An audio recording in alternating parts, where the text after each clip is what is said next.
മല, കർമ്മേൽ മലമേൽ ഏലിയ എന്ന് നമ്മൾ ഹൂത്തോമയിൽ പാടുന്നില്ലേ? ഏലിയാവിൻ്റെ പ്രാർത്ഥനാ പർവ്വതത്തിൻ്റെ പേരാണ് കർമ്മേൽ. നാം ഓരോരുത്തരുടെയും ജീവിതത്തിൽ നമുക്കൊരു പ്രാർത്ഥനാ പർവ്വതമുണ്ടായിരിക്കണം. നാമും നമ്മുടെ കർത്താവും മാത്രമായിരിക്കുന്ന ഒരു ഇടം വേണം. അതൊരു പക്ഷേ നമ്മുടെ അടുക്കളയിലെ പാചകത്തിൻ്റെ ഇടയിലാകാം, നാം നമ്മുടെ വാഹനം ഓടിക്കുമ്പോഴാകാം, നമ്മുടെ തിരക്ക് പിടിച്ച ജീവിതത്തിൻ്റെ ഇടയിലായിരിക്കാം, അല്ലെങ്കിൽ മറ്റുള്ളവർ നമ്മളെക്കുറിച്ച് പഴി പറഞ്ഞ് ഇരിക്കുന്നത് കേട്ടുകൊണ്ടിരിക്കുന്ന അസഹ്യതകൾക്കിടയിലാവാം, എവിടെയും ആവാം.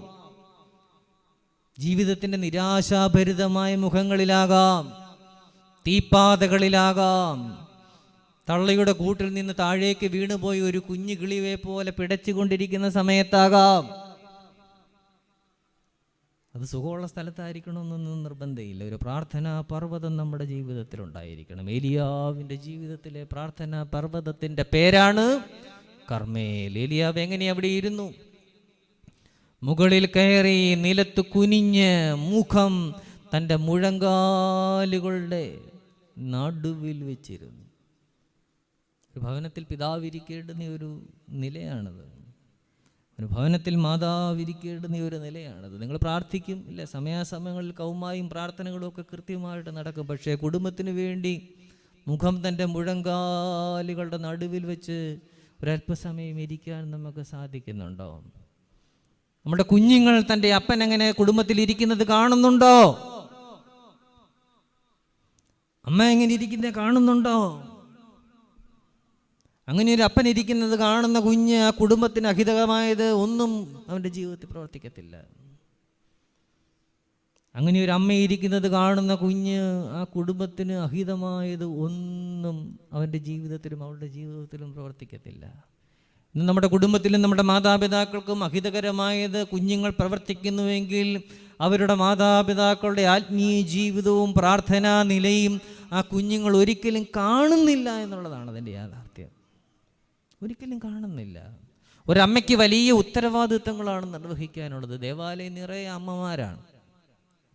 ഇവിടെയും കണ്ട് ഒരു 1% കണ്ട് കുറച്ച് പുരുഷന്മാർ ഇരിപ്പുണ്ട്.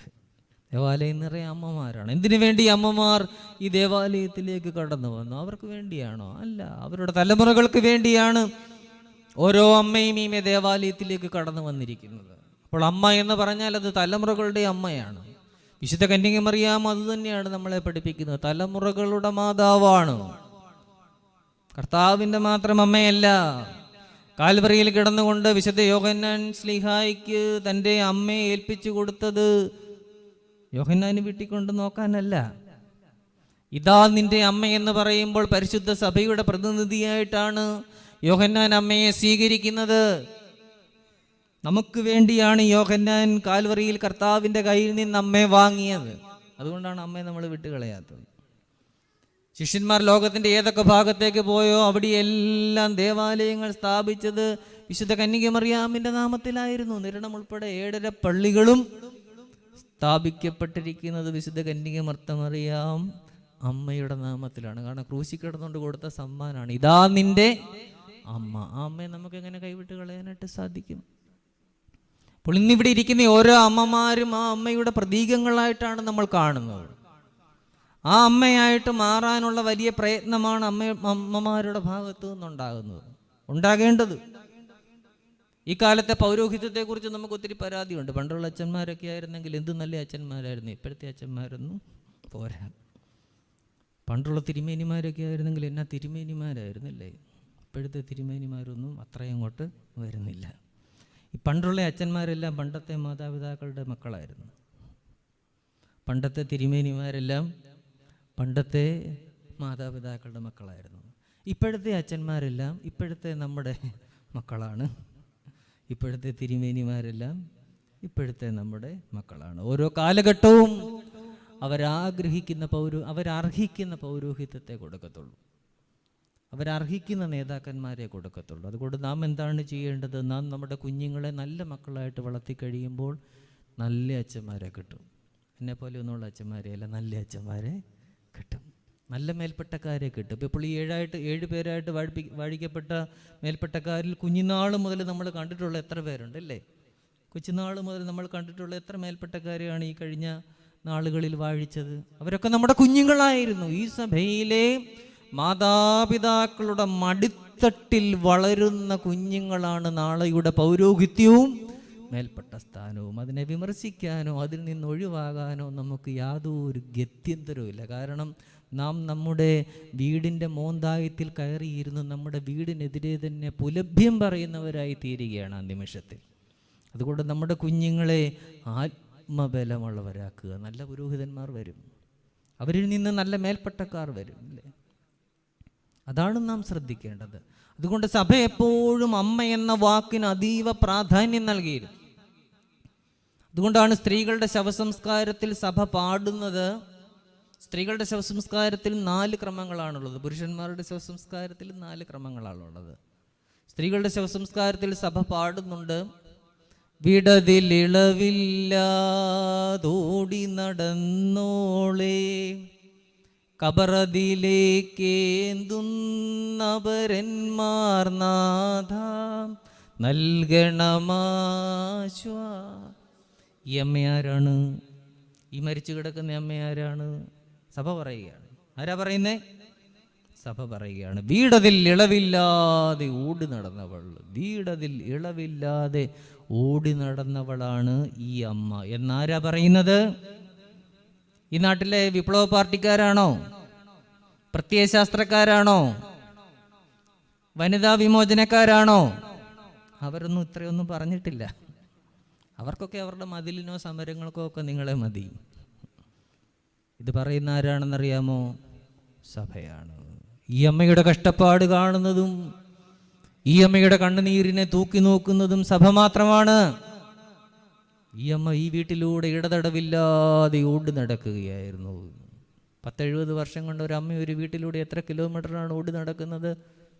ഒരു കാറിന് വെച്ചിരിക്കുന്നത് പോലെ കിലോമീറ്റർ മെഷീൻ വെക്കുകയായിരുന്നെങ്കിൽ നമുക്കറിയായിരുന്നു 70,000-80,000 കിലോമീറ്റർ ഒരു അമ്മ തൻ്റെ ജീവിതകാലം കൊണ്ട് ഒരു ഭവനത്തിലൂടെ ഓടി നടക്കും. വീട്ടിൽ ഒരു വിരുന്നുകാർ വന്നാൽ വീടിൻ്റെ ഉമ്മറത്തേക്ക് ഇറങ്ങുന്നതിന് പോലും സമയമില്ല. കാരണം അടുക്കളയിൽ അവർക്ക് എന്തെങ്കിലും വേണ്ടി തയ്യാറാക്കണം. അവളുടെ ഭർത്താവോ അവളുടെ കുഞ്ഞുങ്ങളോ അല്ലാതെ ആരും അവളെ തൊട്ടിട്ടില്ല. സഭ പറയുകയാണ്, വീടതിൽ ഇളവില്ലാതെ ഓടി നടന്ന ഈ അമ്മയെ കബറതിലേക്ക് ഏന്തുന്നു അപരന്മാർ. ഇതുവരെ തൻ്റെ ഭർത്താവോ തൻ്റെ കുഞ്ഞുങ്ങളോ അല്ലാതെ ആരും തൊടാതിരുന്ന ഇവളെ ഇന്നിവൾ മരിച്ച ഈ ദിവസം ഇവളുടെ ശവമഞ്ചത്തിൽ ആദ്യമായി തൊടുന്നു അപരന്മാർ. ഭർത്താവിനും മക്കൾക്ക് മാത്രം അവളെ എടുത്തുകൊണ്ട് പോകാനായിട്ട് പറ്റത്തില്ല. അപ്പോൾ അവളുടെ മൃതശരീരം കാണുന്നതിനായിട്ട് വന്നിരിക്കുന്ന ആരോ ചിലർ ചേർന്ന് അവരുടെ ഭർത്താവിനോടും മക്കളോടുമൊപ്പം അവളുടെ മൃതശരീരവും വഹിച്ചുകൊണ്ട് നീ ഭവനത്തിൽ നിന്നും പുറത്തേക്ക് പോകുന്നു. അതാണ് അമ്മ. പുരുഷന്മാരുടെ ശവസംസ്കാരത്തിൽ നൽകണം ആശ്വാസം എന്ന് പറയുന്നുണ്ട്. പക്ഷേ സ്ത്രീകളുടെ ശവസംസ്കാരത്തിലാണ് നൽകണം ആശ്വാസം എന്ന് കൂടുതലായിട്ട് പറയുന്നത്. പുരുഷന്മാരുടെ ശവസംസ്കാരത്തിൽ അത്രയും പറയുന്നില്ല. സഭയ്ക്ക് വലിയ വിഷമമില്ല. മേൽപ്പട്ടക്കാരും പട്ടക്കാരും മരിച്ചു കഴിയുമ്പോൾ 8 ക്രമമാണ്. രാവിലെ തുടങ്ങിയാൽ വൈകുന്നേരത്തേക്കിനെ നമുക്കവരെ ഒന്ന് യാത്രയാക്കാനായിട്ട് പറ്റത്തുള്ളൂ. 8 ക്രമമാണ്. അതിൽ ഒരിടത്ത് പോലും ഈ 8 ക്രമത്തിൽ ഒരിടത്ത് പോലും നൽകണ ആശ്വാസം എന്ന് പറയുന്നില്ല. അമ്മ മരിക്കുമ്പോൾ മാത്രമേ നൽകണ ആശ്വാസം എന്ന് പറയുന്നുള്ളൂ. അച്ഛന്മാരും എത്ര അച്ഛന്മാരും മരിച്ചു കഴിയുമ്പം പറയുന്നത് സമാധാനത്താലേ പോകാമെന്ന്. പൊക്കോ പുഷ്പാശ്ലോമോ എന്നാണ് കൂടുതൽ യാത്രാഭിവാദ്യവും നൽകിക്കൊണ്ടിരിക്കുന്നത്. അതുകൊണ്ട് ഒരു പുരോഹിതനേക്കാൾ, ഒരു മേൽപ്പട്ടക്കാരനേക്കാൾ, ഈ സഭയിലെ ഒരു പുരുഷ വിശ്വാസിയേക്കാൾ അധിക സ്ഥാനം ഈ സഭയെക്കാലവും നൽകിക്കൊണ്ടിരിക്കുന്നത് അമ്മയ്ക്കാണ്. സ്ത്രീകളായതുകൊണ്ട് മാത്രമല്ല, അവരുടെ ആത്മീയ ഉത്തരവാദിത്തം അത്രയോ വലുതാണ്. കാരണം അവരിലൂടെയാണ് ഈ സഭയിലെ ഓരോ അംഗവും പഠിച്ചിറങ്ങി പരിശീലിച്ച് പെരുകി വരുന്നത്. വിശ്വാസികളുണ്ടാകുന്നത്, അധ്യാപകരുണ്ടാകുന്നത്, പട്ടക്കാരുണ്ടാകുന്നത്, മേൽപ്പട്ടക്കാരുണ്ടാകുന്നത്, കാതോലിക്ക ബാവ ഉണ്ടാകുന്നത് ഈ അമ്മമാരിലൂടെയാണ്. സഭ അതിനെ അതീവ ഗൗരവമായിട്ട് കാണുകയാണ്. അതുകൊണ്ട് ഭവനത്തിലെ വിളക്കായിരിക്കാൻ അമ്മയ്ക്ക് സാധിക്കണം. അതിനൊരു വലിയ വില കൊടുക്കണം. വലിയ സ്ഥാനങ്ങൾക്ക് വലിയ വില കൊടുക്കണം. കുഞ്ഞിന് ജന്മം നൽകി എന്നുള്ളത് കൊണ്ട് മാത്രം ഒരു അമ്മയായി മാറുന്നില്ല. ഒരു കുഞ്ഞ് ജനിക്കുമ്പോഴാണ് ഒരു അമ്മ ജനിക്കുന്നത്. കുഞ്ഞ് ജനിക്കുന്നതിന് മുമ്പ് അമ്മയില്ല. കുഞ്ഞ് ജനിക്കുമ്പോൾ അമ്മ ജനിക്കുന്നു. നമ്മുടെ നാട്ടിൽ ജനിച്ചു കഴിഞ്ഞാണ് പിന്നെ 1-ാമത്തെ വർഷം 1-ാമത്തെ വയസ്സ് അല്ലേ? ചൈന പോലെയുള്ള മറ്റ് പൗരസ്ത്യ രാജ്യങ്ങളിൽ കുഞ്ഞ് വയറ്റിൽ ഉരുവാകുന്ന ദിവസം മുതൽ പ്രസവം വരെയുള്ള സമയമാണ് വയസ്സ് 1. ജനിച്ചു കഴിഞ്ഞ് പിന്നെ 2-ാമത്തെ വയസ്സാണ്. അപ്പോൾ പൗരസ്ത്യ ദർശനങ്ങളിൽ എന്തുമാത്രം ഈ വയറ്റിലുള്ള കുഞ്ഞിന് പ്രാധാന്യം നൽകിയിരിക്കുന്നു. പ്രാർത്ഥിച്ച് നമുക്ക് കുഞ്ഞുങ്ങളുണ്ടാകണം. നോമ്പെടുത്ത് കുഞ്ഞുങ്ങൾ ജനിക്കണം. പ്രാർത്ഥന പോലെ സൂക്ഷിക്കാൻ ദൈവം നമ്മുടെ കൈവശം തന്നിരിക്കുന്ന മഹാനിധികളാണവർ. അതുകൊണ്ടത് നമ്മൾ മനസ്സിലാക്കിയിരിക്കണം. അമ്മയാകുന്ന ആ അച്ചുതണ്ടിന് ചുറ്റും കറങ്ങുന്ന ഭൂമിയാണ് കുഞ്ഞുങ്ങൾ. അമ്മ എന്താണ്? അമ്മ അച്ചുതണ്ടാണ്. അമ്മയ്ക്ക് ചുറ്റും കുഞ്ഞ് കറങ്ങിക്കൊണ്ടിരിക്കും. ചില കുഞ്ഞുങ്ങളെ കുറിച്ച് നമ്മൾ പറയത്തില്ല, അവനൊരു നാണം കുടുങ്ങിയാണ്, അവളൊരു നാണം കുടുങ്ങിയാണ്. എപ്പോഴും അമ്മയുടെ സാരിത്തുമ്പിന് ചുറ്റും പിടിച്ചിങ്ങനെ കറങ്ങിക്കൊണ്ടിരിക്കും. കുറച്ച് കാലേ ഉള്ളൂ കറങ്ങാൻ. പിന്നെ നമ്മൾ എത്ര കറങ്ങിയാലും അവനെയും കിട്ടത്തില്ല, അവളെയും കിട്ടത്തില്ല. അവരൊക്കെ ദൂരേക്ക് പോകും. അപ്പോൾ ഈ കറങ്ങുന്ന സമയം വളരെ നല്ല അനുഭവങ്ങളെ നൽകാനായിട്ട് സാധിക്കണം. പിടിച്ച് കറങ്ങാൻ നമ്മളൊരു സാരിത്തുമ്പ് കുഞ്ഞിന് കൊടുക്കുക എന്നുള്ളത് അമ്മയുടെ ഭാഗ്യമാണ് അല്ലേ? പണ്ട് കാലങ്ങളിൽ കുഞ്ഞുങ്ങൾക്ക് പിടിക്കാൻ ഒരു സാരിത്തുമ്പുണ്ടായിരുന്നു. ഇന്നത്തെ കുഞ്ഞുങ്ങളുടെ പ്രശ്നം അവർക്ക് പിടിക്കാൻ ഒരു തുമ്പില്ല എന്നുള്ളതാണ്. ഇന്നത്തെ നമ്മുടെ വസ്ത്രധാരണ രീതികളിൽ നിന്നും നമ്മുടെ കുഞ്ഞിന് അമ്മയുടെ അടുത്ത് വന്നാൽ അവരെവിടെയൊന്ന് പിടിക്കും. പണ്ടാണെങ്കിൽ നമുക്കൊരു സാരിത്തുമ്പുണ്ടായിരുന്നു. അല്ലെങ്കിൽ നമുക്ക് അതിനു മുമ്പ് എന്തുണ്ടായിരുന്നു? അതിനു മുമ്പ് നമുക്കൊരു അടുക്കുണ്ടായിരുന്നു അല്ലേ? അടുക്കിട്ടെ അമ്മമാർ അല്ലേ? അങ്ങനെ ഒരമ്മ പോലും ഞാനിവിടെ അവിടെ ഒരു അമ്മച്ചി ഇരിപ്പുണ്ട്. അത് കൈമുത്തേണ്ട കൈയാണ് അല്ലേ? അടുക്കിട്ടെ അമ്മച്ചിമാരെ കാണാൻ സാധിക്കുക എന്ന് പറയുന്നത് തന്നെ നമ്മുടെ ഭാഗ്യമാണ്. എങ്ങനെയാണ് പണ്ട് അമ്മച്ചിമാർ അടുക്കിട്ടുകൊണ്ടിരുന്നത്? 25 അടുക്കിടുന്ന അമ്മച്ചിമാരുണ്ട്, 50 അടുക്കിടുന്ന അമ്മച്ചിമാരുണ്ട്. ഞാൻ ഓർക്കുന്നു, ഞങ്ങളുടെ പള്ളിയിൽ 7 മണിക്ക് കുർബാന ആരംഭിക്കുമെങ്കിൽ കുർബാന കൊള്ളാനൊക്കെ പോകുന്നു. അന്ന് എല്ലാ ഞായറാഴ്ച അവർ കുർബാന കൊള്ളുന്നില്ല, പക്ഷെ കൊള്ളുന്നത് അതൊരു കൊള്ളിച്ചയാണ്. ഒരു കുർബാനയൊക്കെ ഒന്ന് കൊള്ളുന്നെങ്കിൽ വെള്ളിയാഴ്ച മുതൽ പിന്നെ വീട്ടിൽ നമുക്ക് ആ പ്രദേശത്തെങ്ങും അടുക്കാനായിട്ട് സാധിക്കത്തില്ല. അവിടെ മത്സ്യമില്ല, മാംസമില്ല, ഒന്നുമില്ല. അപ്പോൾ അന്ന് രാവിലെ തന്നെ ഈ തുണിയെല്ലാം എടുത്ത് അടുക്കി വെച്ച് 5:30 കഴിയുമ്പോൾ തന്നെ അടുക്കെല്ലാം ഇടാൻ തുടങ്ങും. ഏതെങ്കിലും എടുത്ത് ഇട്ടുകൊണ്ട് പോകുന്ന രീതിയല്ല, ഇട്ടതും ഇടാത്തതും. ഇത് അടുക്ക് 1 ഇടും, 2 ഇടും, 25 ഇടും, 50 ഇടുന്നവരുണ്ട്. അവരവരുടെ കലാവിരുദ്ധ അനുസരിച്ചാണ്. പിന്നെ ഇതെല്ലാം ഇട്ടതിന് ശേഷം കട്ടിലിലേക്ക് ഒന്ന് ഇരിക്കും. ഇരുന്നതിന് ശേഷം ഒന്ന് എഴുന്നേക്കും. അപ്പോഴാണത് അടുക്കായിട്ട് മാറുന്നത്. അപ്പോൾ പണ്ട് കാലങ്ങളിൽ നമുക്കൊരു അടുക്കുണ്ടായിരുന്നു, നമുക്ക് ഒരു തുമ്പുണ്ടായിരുന്നു. ഇന്ന് നമുക്ക് ഒരു അടുക്കില്ല, ഇന്ന് നമുക്ക് ഒരു തുമ്പില്ല എന്നുള്ളത് നമ്മുടെ ഒരു വലിയ നഷ്ടം തന്നെയാണ്. അപ്പോൾ നിങ്ങൾ പറയാൻ, ഞങ്ങൾ ജോലി ചെയ്യുന്നു വെച്ചാൽ ഞങ്ങൾക്ക് തിരക്കുകളുണ്ട്, ഇതെല്ലാം കൂടെ വാഷിംഗ് മെഷീനിൽ ഇട്ടാൽ പെട്ടെന്ന് അടിച്ചെടുക്കാം. 25 കിലോമീറ്റർ വരുന്ന സാരിയും അത്രത്തോളം ദൂരം വരുന്ന ഈ കോടിമുണ്ടും എല്ലാം അലക്കാൻ ഇന്ന് ആർക്കാണ് നേരം? ശരിയാണ്, ഇന്ന് അലക്കാൻ ആർക്കും നേരമില്ല. പക്ഷേ നിങ്ങൾ എന്തു വസ്ത്രവും ധരിച്ചു കൊള്ളൂ, ഭവനത്തിൽ ധരിക്കാവുന്നത്. പക്ഷേ നിങ്ങളുടെ ഹൃദയം കൊണ്ടെങ്കിലും ഒരു തുമ്പ് നിങ്ങളുടെ കുഞ്ഞിന് നേരെ നീട്ടിക്കൊടുക്കാൻ സാധിക്കുന്നുണ്ടോ എന്നുള്ളതാണ് ചോദ്യം. ആന്തരികമായ ഒരു കൈനീട്ടൽ നമ്മുടെ കുഞ്ഞുങ്ങൾക്ക് നേരെ സംഭവിക്കുന്നുണ്ടോ എന്നുള്ളതാണ് ഈ കാലത്തെ പ്രധാനമായ ചോദ്യം. കുഞ്ഞ് വന്ന് പറയുകയാണ്, അമ്മേ ഞാൻ 4 വിഷയത്തിന് തോറ്റുപോയി, ഒരുത്തൻ എന്നെ വല്ലാതെ ശല്യം ചെയ്യുന്നു. ആ സമയത്ത് അങ്ങനത്തെ പ്രതിസന്ധികളിൽ നിങ്ങളുടെ കുഞ്ഞ് നിൽക്കുമ്പോൾ എന്തു വചനമാണ് അവന് കൊടുക്കാൻ ഒരു മാതാവെന്ന നിലയിൽ, പിതാവെന്ന നിലയിൽ നിങ്ങളുടെ നാവിന്മേലുള്ളത്? നിങ്ങളുടെ കുഞ്ഞുങ്ങൾ ജീവിതത്തിലെ പ്രതിസന്ധികളുമായി നിങ്ങളെ സമീപിക്കുമ്പോൾ ഒരു സാന്ത്വനമാണോ, ഒരു വചനമാണോ, ഒരു ശാപമാണോ, അതോ നിരാശാഭരിതമായ കെട്ട ഒരു വാക്കാണോ നിങ്ങളുടെ നാക്കിൽ നിങ്ങൾ സൂക്ഷിച്ചിരിക്കുന്നത് എന്നുള്ളത് അവൻ്റെയും അവളുടെയും ഭാവിയെ വളരെ രൂപീകരിക്കുന്ന ഘടകമാണ്. മോനെ സാരമില്ല, നമുക്ക് എഴുതാം. ഇതൊക്കെ ഇങ്ങനെയാണ്. ഞാനും തോറ്റതാണ് അല്ലേ? ഞാൻ നീ പഠിച്ചുകൊണ്ടിരുന്ന ക്ലാസ്സിൽ പഠിച്ചപ്പോൾ തോറ്റതാണ് അല്ലേ? നമ്മൾ ആരെങ്കിലും പ്രാർത്ഥിക്കുമോ, ദൈവമേ എനിക്ക് 10ാം ക്ലാസ്സിൽ കിട്ടിയ അതേ മാർക്ക് തന്നെ എൻ്റെ മോക്കും കിട്ടണേ, എൻ്റെ മോനും കിട്ടണേ? അങ്ങനെ ആത്മാർത്ഥമായിട്ട് പ്രാർത്ഥിക്കുന്ന എത്ര മാതാപിതാക്കളുണ്ട്? ഒരു കാര്യം എനിക്ക് ഉറപ്പുണ്ട്, നിങ്ങൾക്ക് 10ൽ കിട്ടിയതിൽ കൂടുതൽ നിങ്ങളുടെ മക്കൾക്ക് കിട്ടും. അത്രത്തോളം ഒന്നും അവൻ പോകത്തില്ല. അത് വളരെ ഉറപ്പാണ്. പ്രത്യാശാ നിർഭരമായ ധൈര്യപ്പെടുത്തുന്ന വാക്കുകളാൽ നമ്മുടെ കുഞ്ഞുങ്ങളെ ചേർത്ത് നിർത്താനായിട്ട് നമുക്ക് സാധിക്കണം. അമ്മയൊരു വലിയ അച്ചുതണ്ടാണ്, ആക്സിലാണ്. അമ്മയാകുന്ന അച്ചുതണ്ടിന് ചുറ്റും കറങ്ങുന്ന ഭൂമിയാണ് കുഞ്ഞുങ്ങൾ. ആക്സിൽ ഒടിഞ്ഞു പോയി കഴിഞ്ഞാൽ പിന്നെ ഈ കുഞ്ഞ് എവിടേക്കോ തെറിച്ചു പോകും.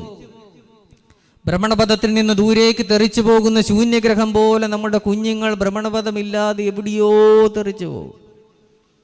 ദേശീയപാതയിലൂടെ യാത്ര ചെയ്യുമ്പോൾ വഴിയുടെ നടുക്ക് ചില ലോറിയൊക്കെ കിടക്കുന്ന നമുക്ക് കാണാം. ഹൈവേയിലൂടെയൊക്കെ പോകുമ്പോൾ ഹൈവേയുടെ നടുക്ക് ലോറി കിടക്കുന്ന കാണാം, ചരക്ക് ലോറി.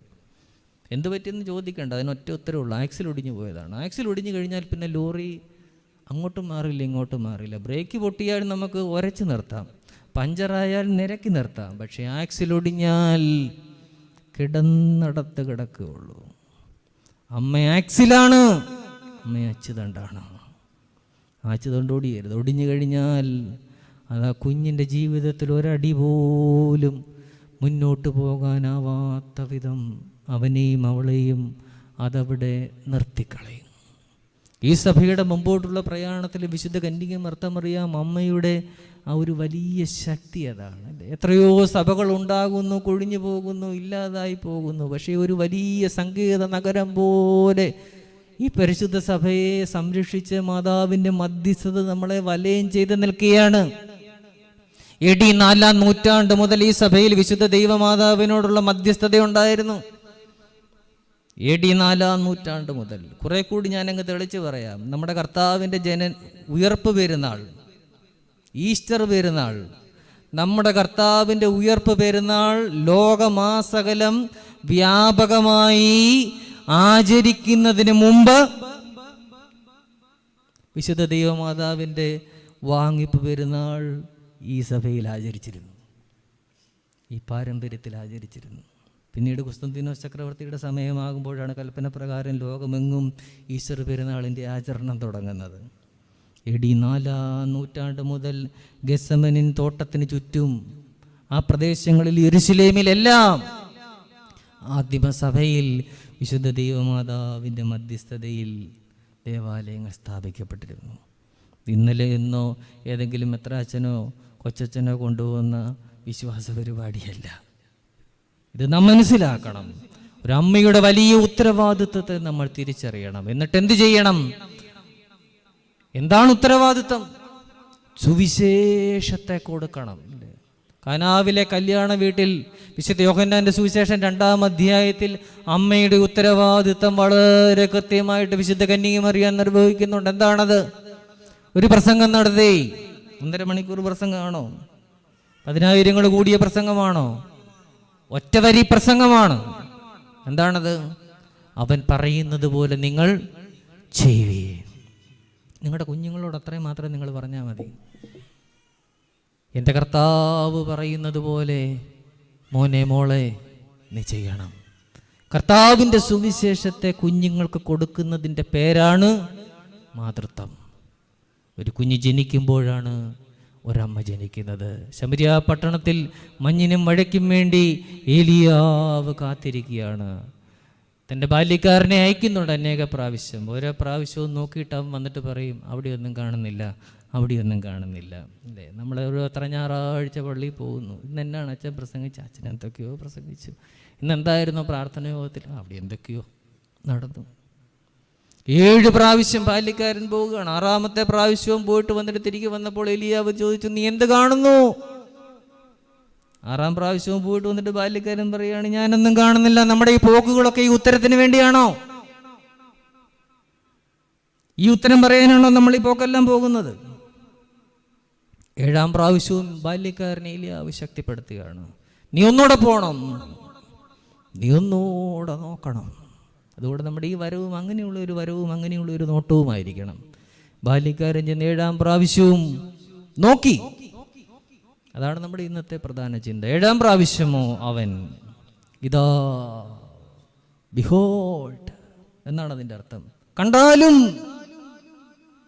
നോക്കൂ, ഇതാ കടലിൽ നിന്ന് ഒരു മനുഷ്യൻ്റെ കൈ പോലെ ഒരു ചെറിയ മഴമേഘം പൊങ്ങുന്നത് ഞാൻ കാണുന്നു. നമ്മുടെ ഈ പ്രാർത്ഥന യോഗത്തിലെ വരവിലൂടെ നമ്മൾ അതാണ് കാണേണ്ടത്. എൻ്റെ ജീവിതത്തിൻ്റെ നിരാശാഭരിതമായ ഇടങ്ങളിൽ, ഇരുട്ടുമേഖലകളിൽ ഇതാ ഒരു വെളിച്ചം, ഒരു മനുഷ്യൻ്റെ കൈ പോലെ ദൈവത്തിൻ്റെ അനുഗ്രഹവും കൃപയും ഉയരുന്നത് ഞാൻ കാണുന്നു. ഐ ക്യാൻ സീ, ഞാൻ കാണുന്നു. അപ്പോൾ ഏലിയാവ് പറയുകയാണ്, നീ ചെന്ന് ആഹാബിനോട് മഴ നിന്നെ തടുക്കാതിരിക്കേണ്ടതിന് രഥം പൂട്ടി ഇറങ്ങിപ്പോക എന്ന് ബോധിപ്പിക്കുക. ബാല്യക്കാരനോട് പറഞ്ഞു. ക്ഷണത്തിൽ ആകാശം മേഘവും കാറ്റും കൊണ്ട് കറുത്തു, വൻ മഴ പെയ്തു. ആഹാബ് രഥം കയറി ഇസ്രയേലിലേക്ക് പോയി. എന്നാൽ യഹോവയുടെ കൈ ഏലിയാവിൻ്റെ മേൽ വന്നു. അവൻ അരമുറുക്കിയും കൊണ്ട് ഇസ്രയേലിലെത്തും വരെ ആഹാബിന് മുമ്പായിട്ടോടി. ആഹാബിന് മുമ്പായിട്ട് ഓടാനുള്ള ശക്തിക്ക് വേണ്ടിയാണ് നമ്മൾ പ്രാർത്ഥിക്കേണ്ടത്.